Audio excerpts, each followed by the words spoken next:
Getting started with graphic design part 2, GIMP.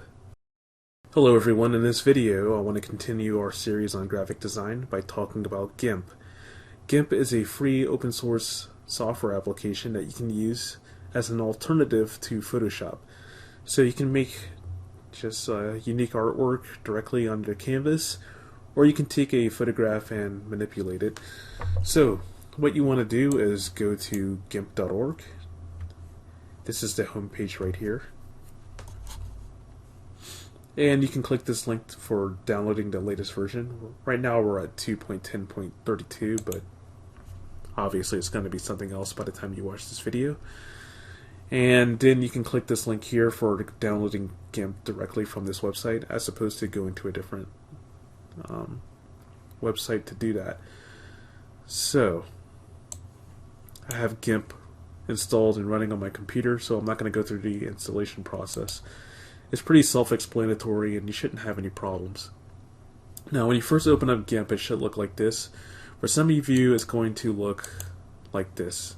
You're going to have all of these different panels scattered across your desktop. So what you want to do is you want to look for this one, the biggest one, that has your menu bar, and click Windows, Single Window Mode. Now unfortunately for me,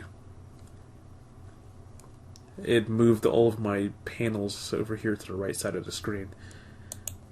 Now I can go to single window mode, but all this stuff was separated out a few minutes ago, but now it's not. So I don't want to take too much time reorganizing everything. So let me put it in single windows mode. Let me click Edit, Preferences. Then I want to go to Window Management, Reset, save the window positions to default values, click OK, close this, and then I'm going to open GIMP up again. And it will move all of the panels to the default values. So if you ever get to the point where everything is mixed up and you're like, I can't find anything, how did it get reorganized? Just click Edit, go to Preferences, Window Management, I should say, and then reset save window positions to default values. Pretty straightforward. I'm going to find myself doing that a lot if I get out of this mode.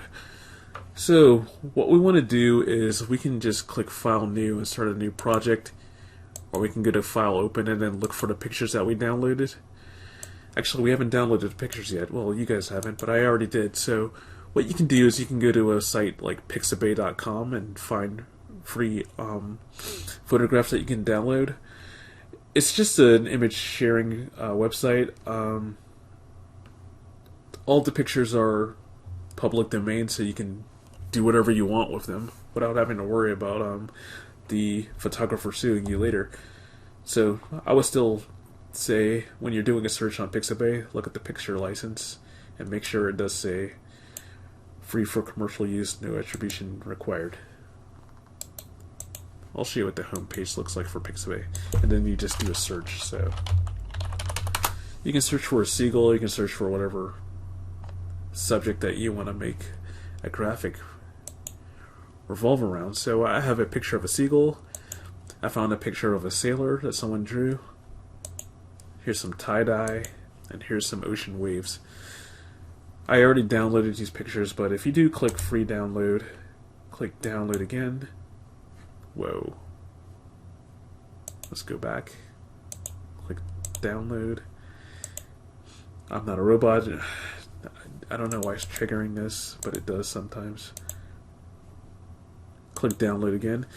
And if you do want to give credit to the author and give a link back to the image where you found it, just click copy here.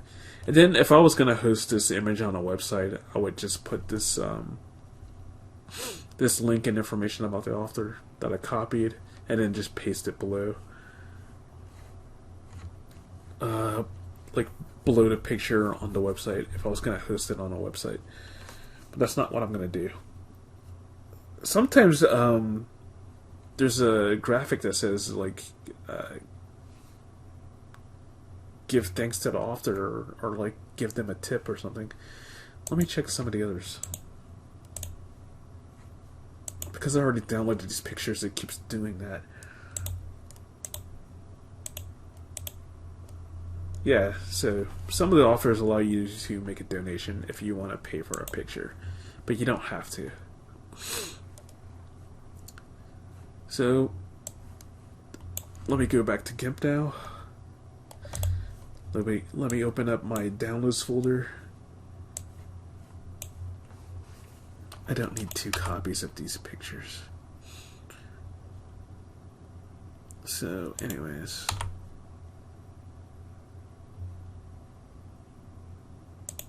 I don't have to delete them, but I'm just going to because it's distracting. So what I'm going to do is I'm going to grab my pictures and drag them to my canvas. You don't have to do it this way, but you can if you want. I mean, you can just do file open and then navigate to your downloads folder slowly, but that's a waste of time. So here's my beach picture. And where's the sailor? It's right here. So what am I going to do with these pictures? Well, I'm just going to make some kind of goofy artwork. Oh, here's a picture of ocean, but I don't actually need it. So I'm going to click this layer, and then I'm going to choose this option for delete this layer. I guess I need to take you on more of a tour of the control panel for GIMP. So here in the top right corner are all of the different tools for editing your picture. So this is for moving. This is a ellipse select, or you can choose the rectangle select. To choose between the different options, you want to click the tool, hold down your mouse button, and then choose whatever option that you want to use. So rectangular select is if you want to crop out a square section, as opposed to using the ellipse select, which will allow you to crop out a circular section of the picture like this. I'm clicking Control Z on my keyboard to undo. If you don't remember the keyboard shortcuts, just choose Edit and Undo. That's the first option. Then you have a lasso, a free select tool, you can call it. The fuzzy select tool allows you to choose a larger region of a solid color, and then click delete or something like that, and it will remove it. It's not perfect, so I don't like to use it that much for photographs. But if you were hand drawing some art and you had a whole section that was just like a blue color and you decided, I don't like this blue, you could use this tool to click the blue and it'll select everything that's blue, and then you can click to delete, or you can do something else to it. You don't have to just delete with this tool. You can do other things. Select by color, I guess that's the same. These are both more or less the same tool.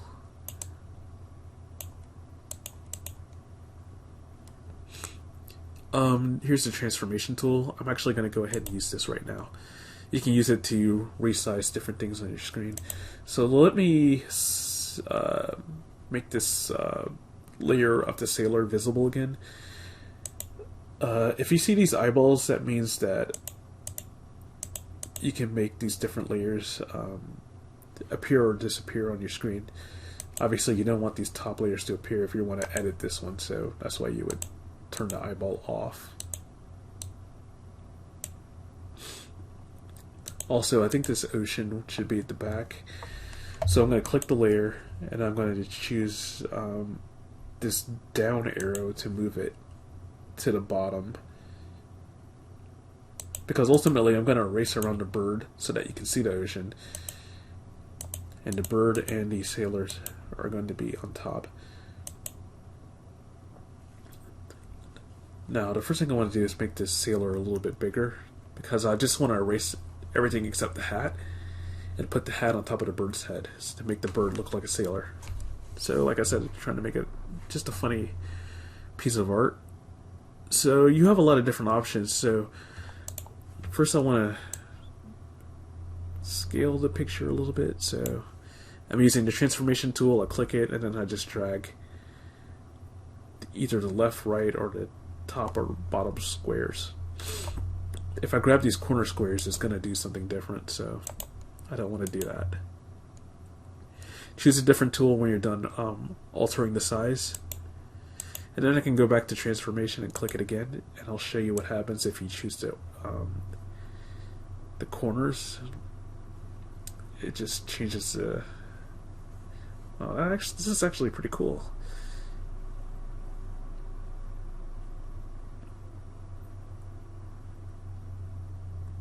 But I was satisfied the way it was, so initially. I'm sorry, I have a cold. Let me click reset. And let me get away from transformation. And I think we're done. So now I just want to erase the sailor and just keep the hat. So I guess an easy way to do it would be to use the rectangle select. And then just make a square around the pieces that I don't need, and then click delete. That's just a quick and easy way to delete a large section of a layer. Now to get it up along the edge of the hat, I'm going to have to use the eraser tool. So go to the toolbox, just hover your mouse over each tool if you want to figure out what to do. So here's another warp tool. This is for adding text. This is for adding paths, which we're not going to cover in this video. That's pretty advanced. Smudging is just a way to... If you're thinking about like painting, sometimes you might take like a paper towel after you put down a fresh coat of layer, and you might dab away at it with your paper towel. That's kind of what the smudge tool does. It allows you to spread or to absorb color, or not necessarily color, but just part of your layer. And here's the eraser tool. So once you choose a tool, you have different options that appear below. So you just have to look at each tool to see what your options are. So with the eraser tool, we have one for size. So I'm going to make it a little bit bigger by dragging to the right. And I'm not going to worry too much about if I make a mistake, because this is supposed to be a quick tutorial, and I'm already taking way longer than I intended to. Now, one thing to keep in mind with the eraser tool in particular is that we have this option called hard edge. If I deselect that, that means when I erase, it's kind of creating a transparent edge. Like everything inside of the circle is not being erased right now. This is cool if you're not comfortable using the erase tool. It didn't, but it's not efficient, so I want to choose hard edge. So this means that everything that's inside of this circle for the eraser is going to get deleted as soon as I click my mouse. Let me undo that and just erase along the edge.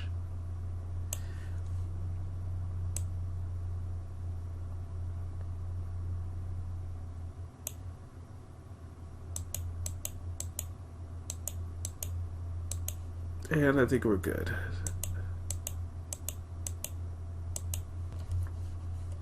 Now, sorry, I don't want to lock it. Now, as you'll recall, we have this picture of the beach, so let me transform this. So it fills up the whole screen. Now, I personally just don't like it when a layer extends beyond the canvas.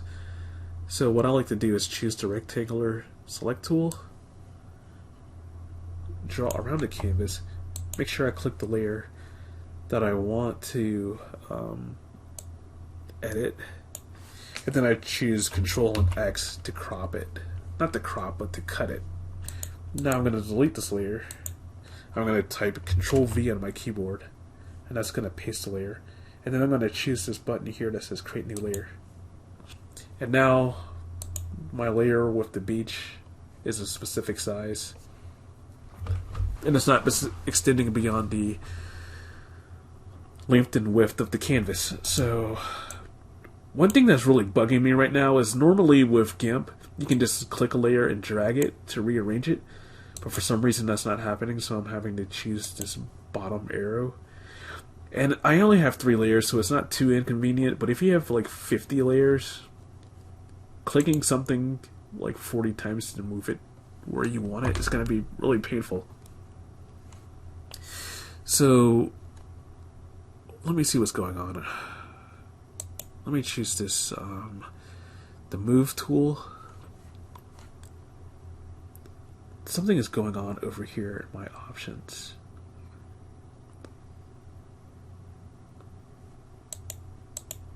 Let me choose this lock position. Maybe that's what's the problem now.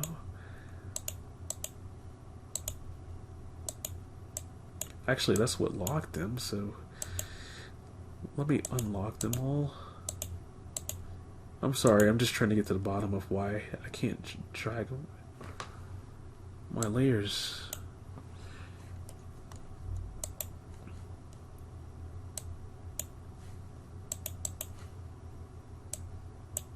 Oh well, I guess it doesn't matter. Okay, so I have my background, I have my hat and my bird, but you can't see this background, so well, one thing we could do is just kind of make the bird semi-transparent. So let me click here, and there, so above the layer you see this option called opacity. If you just click in here, you can make a layer like semi-transparent, but I don't want to see that. I don't want to see the ocean through the bird. I want to just see the ocean around the bird. So what I'm going to have to do is just erase again. And I'm not going to be too cautious about it because it's not a big deal. This is just a quick demo. So I have the erase tool selected, but what's really interesting is that when I erase, instead of making the area around the bird transparent, it's actually just making it black or a solid color. So if you're wondering why it's yellow, it's because when I'm erasing, it's just going to whatever these colors are here in my toolbar. So let me undo all of this. If you ever find yourself having this problem where you're erasing a layer and it's just showing a color, I do have it on erase and not paintbrush, so what you need to do is choose the layer, right click on it, and then choose add alpha channel.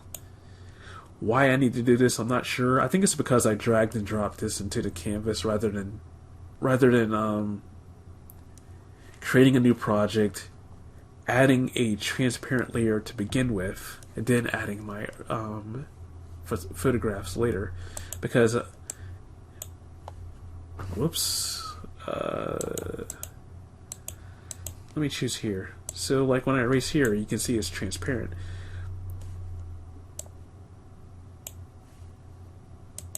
The bird was the first thing I dragged and dropped into the canvas, so this became the background. So when you erase the background, it's turning it into a solid color. So if you right click the background layer and then choose add alpha channel, you'll be able to erase and it'll become transparent. So at this point in the video, I'm going to just show this erasing and fast forward because it's going to be time consuming.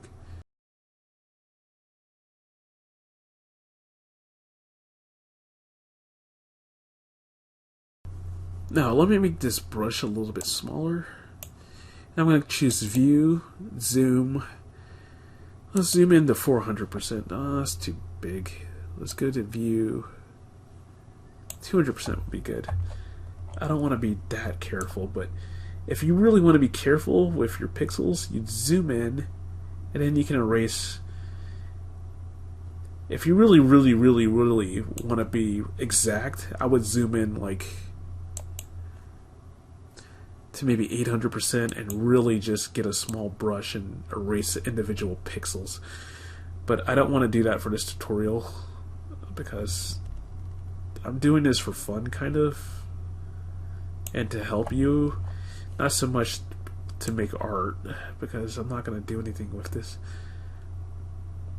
But if I was really trying to be careful with some art that I was making, I would zoom all the way in.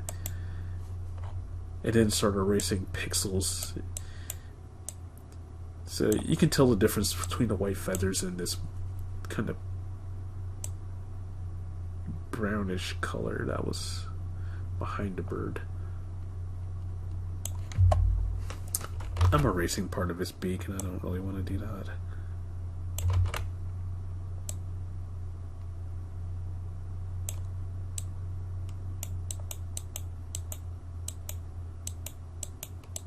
Sometimes it helps, instead of just dragging your eraser, it's just to click. Then you can really get the pixels that you want without worrying about erasing something you didn't want to erase. However, when you click Control Z, you can only go back so far. Like it might let you undo the last 10 things that you clicked. But if you just made 100 clicks and you want to undo 100 clicks, it's not going to happen. GIMP is not going to memorize your last 100 moves. It's only going to memorize your last few edits so that you can undo those.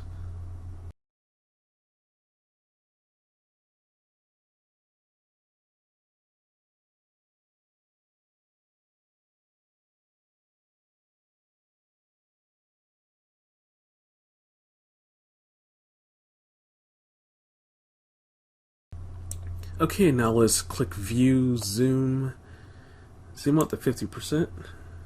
We have our bird, we have our hat, and we have our ocean. And this looks pretty cool. So I'm going to go ahead and right-click this layer with the hat, and I'm going to choose Merge Down. So that kind of combines both the layers, and I don't have to worry about moving them individually. So let me move the bird to right around here. Let's try to do some more to make this stand out. So let me click New Layer. Use my Paint Bucket tool. Let's make it gold. Let's see, what else can we do? Right above the layers, you'll see something called Mode. Right now it's in Normal, so I'm going to click this drop arrow and choose Dissolve. And now with my keyboard, I'm just going to click the down arrow to up and down arrows to just move between the different options for mode. So lighten only, Luna, lighten only, screen, dodge. I'm going to choose something that's kind of cartoonish, I guess. Multiply. I like burn, but I'm not going to use that. I use burn a lot. I use overlay a lot as well. If it light, nah. Maybe this one. Pin light, or let's just keep going. Let's use this one, subtract. So there are a lot of different options for how we can use. You don't have to use gold. You can use any color, and it'll make everything else pop in some different way. This doesn't even have to be a solid color. It can just be another layer of another photograph of some sort.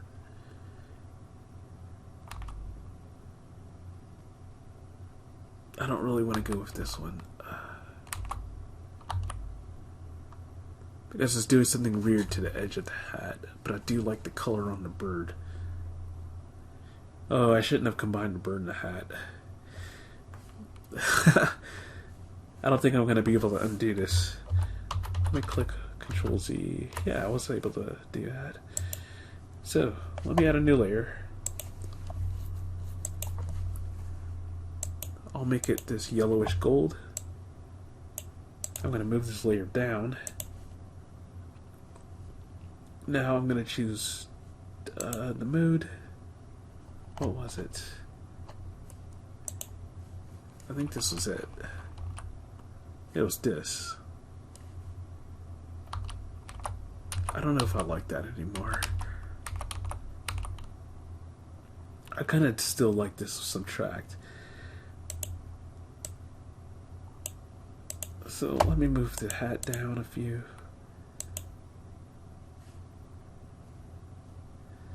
Let me merge these two layers. The hat and the bird. Now let me merge this layer here with this gold layer with the bird. Now, my ocean gets to go back to looking the way it normally looks, but the bird is looking this kind of dark blue. I don't know, it just looks cool to me, so if you disagree, you don't have to use this. Let me create another layer. Let me use black. I'm going to paint this layer black. Now I'm going to choose my rectangle select, and I'm going to choose ellipse select. And I'm going to just draw a circle on the page. I'm going to leave some space at the bottom, and I'm going to click delete. Now let's add some text at the bottom. We'll use the yellow one, not. Let's give our company a name, and this can be our logo. So, how about Seagull Enterprises LLC or something? I don't know. What does Seagull Enterprises do? Well, what do seagulls do? They steal your lunch and steal your hearts. So I guess that's what we do. Or we could just make seagull themed t-shirts or something. I wouldn't be surprised if there's a real company out there called Seagull Enterprises, so be mindful of copyrights. Anyways, thank you for watching this video. This is just a start. There's a lot more we can do. So for instance, if we wanted to make the whole image black and white, we can go to filters. Actually, I wouldn't go to here. I would go to colors, components, auto, where's desaturate? It's right here. That's interesting. I think it used to be under auto, but I haven't used GIMP in that much in a long time. So I'm going to desaturate the picture. I think that only desaturated the layer, so let me click Control Z. And I want to show you what it does. It just makes it black and white. So if you want your bird to actually be black and white, we could do that. Or I can just click Control Z to undo that and make the ocean black and white.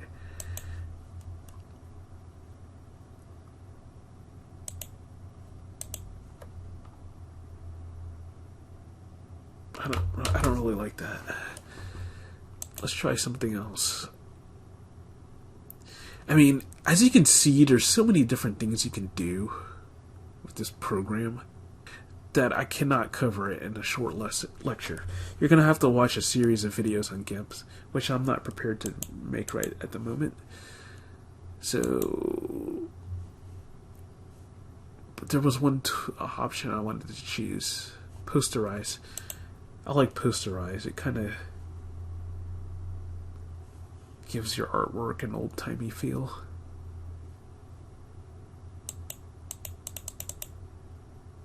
I'll go back to level 3.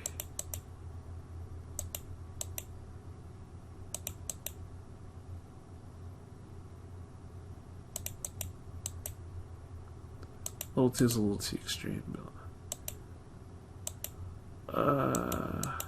I like level 4 a little bit, but I'm going to cancel. I'll just leave it as it is.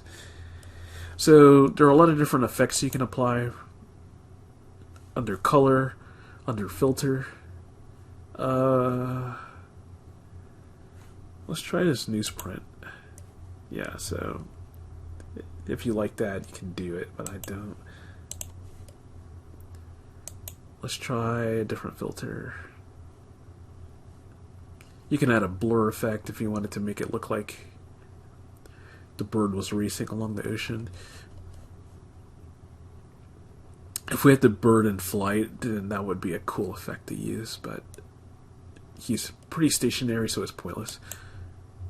I don't know what this fractal trace does.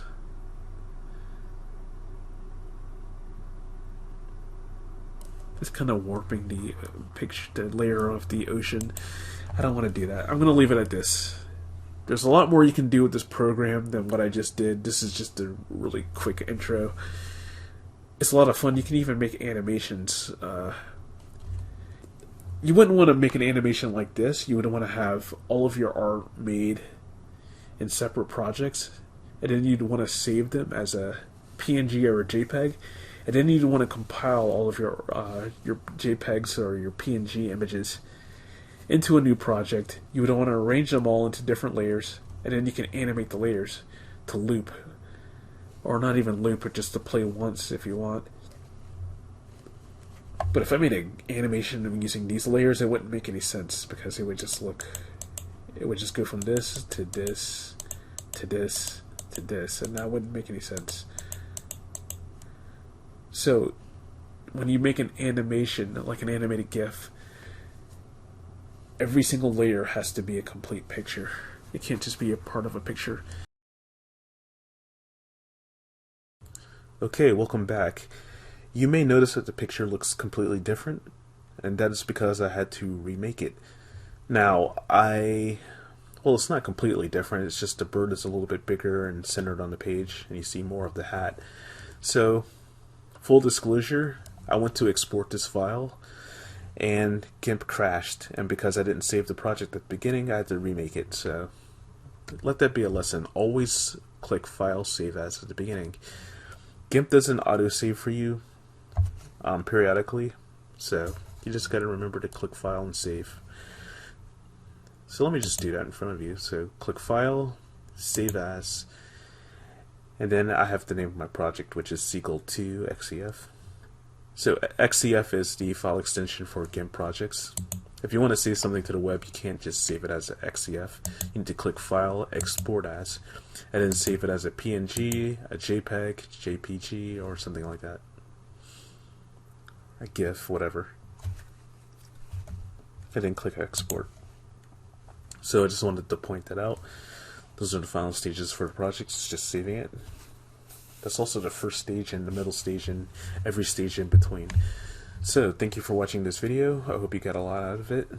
And stay tuned for another video. In part 3, I'll either dive deeper into GIMP, or I'll just show you another art program. Maybe Inkspace for making vector-based art. So, I'll see you in the next video.